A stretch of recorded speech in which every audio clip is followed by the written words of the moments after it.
Snoke a toujours su que son apprenti avait le potentiel d'être une arme surpuissante dans le côté obscur s'il arrivait à le corrompre complètement. Et aujourd'hui, nous allons voir de quelle manière il a essayé d'emplir Kylo Ren de rage et de conflit pour alimenter le côté obscur en lui.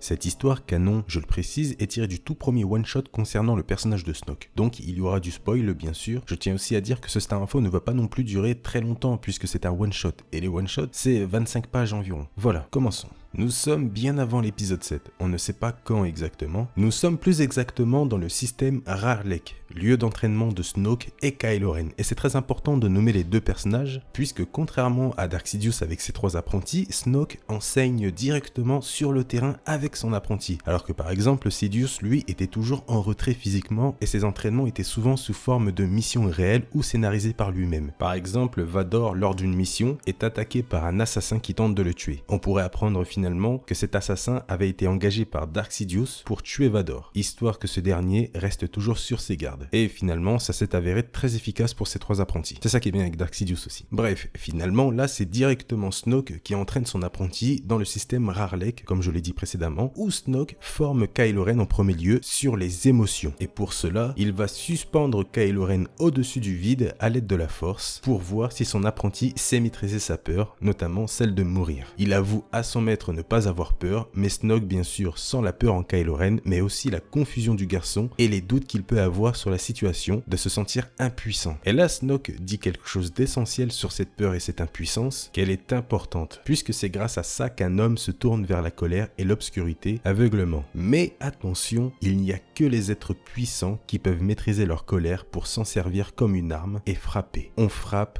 où on échoue. Et à ce moment-là, Snoke lâche son apprenti dans le vide. Le doute n'est plus permis pour Kylo Ren cette fois-ci. Les mots de Snoke résonnent en lui. Utilise ta peur, transforme-la en colère et transforme cette colère en puissance. Voilà les mots à comprendre pour maîtriser ses émotions et les utiliser comme une arme. Et Kylo Ren va réussir à ralentir sa chute grâce à ces mots. Snoke est quand même assez philosophique dans ses phrases, ce qui me rappelle beaucoup le maître Jedi Yoda, surtout au niveau de l'explication des étapes de la colère. Pour le côté lumineux, on dit la peur mène à la colère mène à la haine mène à la souffrance, eh bien on pourrait formuler la phrase de Snoke de la même manière. La peur mène à la colère mène à la puissance, et la puissance mène au côté obscur. Ça fait assez classe. Bref, reprenons. Kylo Ren pose tout de même la question suivante. Snoke l'aurait-il rattrapé si son apprenti n'avait pas pu s'arrêter dans la chute? À ce moment-là, Snoke bien sûr en profite pour lancer une petite pique à Luke en lui disant que Skywalker l'aurait rattrapé, mais que Snoke lui a besoin de bien plus que ça. Il a besoin que Kylo brise ses chaînes pour pouvoir régner à ses côtés. Donc la pitié, ce n'est pas ce qu'il recherche. Ce qui veut dire en gros qu'il n'aurait pas rattrapé Kylo Ren. Après cela, le maître décide d'emmener son apprenti dans un autre lieu pour continuer son apprentissage au niveau des émotions. Petite particularité, Kylo Ren ne portait pas son casque durant l'entraînement. Et il y a une raison précise à ça. Vous savez, Snoke déteste cet objet. Dans l'épisode 8 déjà, il fait une réflexion par rapport à ça, mais là, sur le chemin vers le nouveau lieu d'entraînement, Kylo Ren décide de prendre son casque avec lui, mais Snoke lui dit clairement de le laisser à bord du vaisseau. Kylo bien sûr tente de réagir, mais rapidement, Snoke frappe directement son apprenti en lui disant de le laisser, puisque dans l'endroit où ils vont, ça ne sert à rien de se cacher derrière un masque. Enfin bon, si Snoke a dit ça, c'est parce que les deux êtres obscurs se dirigent vers la très mystérieuse Dagobah, ancien lieu d'exil du maître Jedi Yoda et lieu d'entraînement de Luke Skywalker.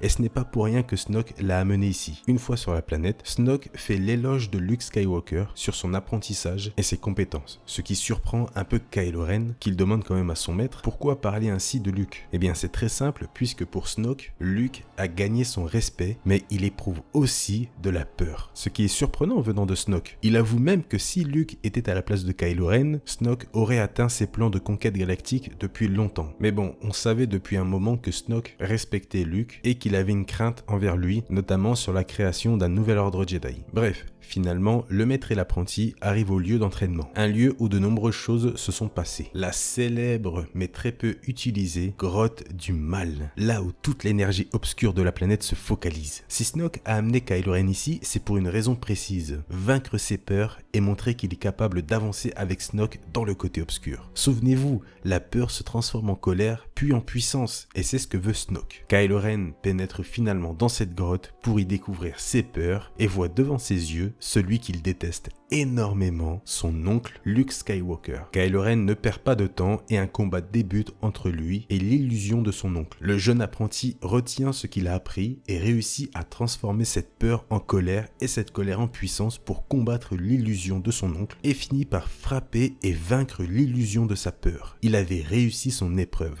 Du moins, c'est ce qu'il pensait. Snoke lui dit très clairement qu'il est loin d'avoir fini et c'était bien le cas. Une autre illusion apparaît devant Kylo Ren. Deux silhouettes se forment cette fois-ci, Han Solo et Leia Organa, ses parents. Aïe, là c'est autre chose. L'épreuve finale de Kylo Ren débute. L'illusion de sa mère bien sûr tente de le ramener à la raison et en dehors de la grotte, Snoke commence à sentir un énorme conflit en Kylo Ren et ça il sait que c'est pas bon. Donc l'apprenti décide de résister à la tentation de l'illusion, il allume son sabre laser et commence à se déchaîner avec toute la colère possible sur ce qu'on croit au début être l'illusion de ses parents, mais il s'avère qu'en réalité il s'acharnait sur une sorte de racine. Il a fait ça pour faire croire à Snoke qu'il avait réussi, pour que Snoke sente toute la colère et la puissance de Kylo Ren, sentir qu'il était capable de tuer les êtres les plus proches de lui, ce qui veut dire ses parents. Mais il n'était pas encore prêt pour ça en réalité. Bon, finalement, il le saura dans le 7 en tuant son père et en voulant tuer toute la résistance dans le 8, dont fait partie sa mère. Il n'a jamais cessé d'apprendre. Bref, Snoke, fier de son apprenti, annonce la fin de l'apprentissage sur les émotions, mais avant de pouvoir finir sa phrase, la grotte du mal explose littéralement devant ses yeux. Kylo Ren l'avait tout simplement fait exploser devant son maître, notamment pour lui montrer l'évolution de sa puissance en se servant de sa colère. Et ça a marché sur le moment puisque Snoke a été impressionné par la puissance de Kylo Ren. Par contre, Snoke dit à Kylo Ren qu'il a détruit la grotte du mal alors qu'elle était présente depuis des milliers d'années. Et à ce moment-là, Kylo Ren répond à son maître, le passé, c'est le passé. Mais à ce moment-là, Snoke va dire quelque chose à son apprenti, une sorte de mise en garde entre guillemets. J'espérais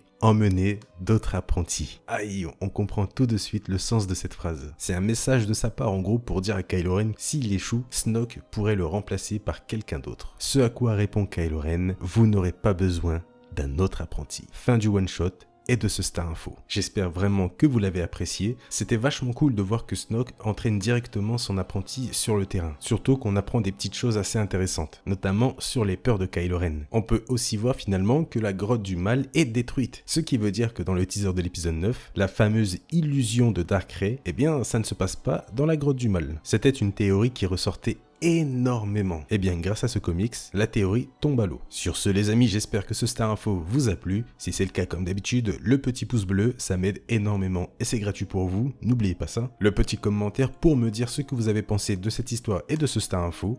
Moi franchement j'ai adoré et pourtant je suis pas vraiment fan des one-shots qui sortent, mais là j'étais vraiment à fond dedans. J'espère que ça a été le cas aussi pour vous. Si vous le souhaitez, vous pouvez vous abonner à la chaîne, vous faites comme vous voulez, mais vous connaissez la chanson, ça fait toujours plaisir. Et si vous avez un peu de temps à perdre, dans la description, il y a le lien YouTube de la chaîne. N'hésitez pas à aller faire un tour dessus pour visionner 2-3 pubs histoire de soutenir la chaîne et de me soutenir. Sur ce les amis, je vous laisse. Merci à tous d'avoir assisté à ce Star Info. Je vous souhaite une bonne journée ou une bonne soirée. Prenez soin de vous et à la prochaine. Salut!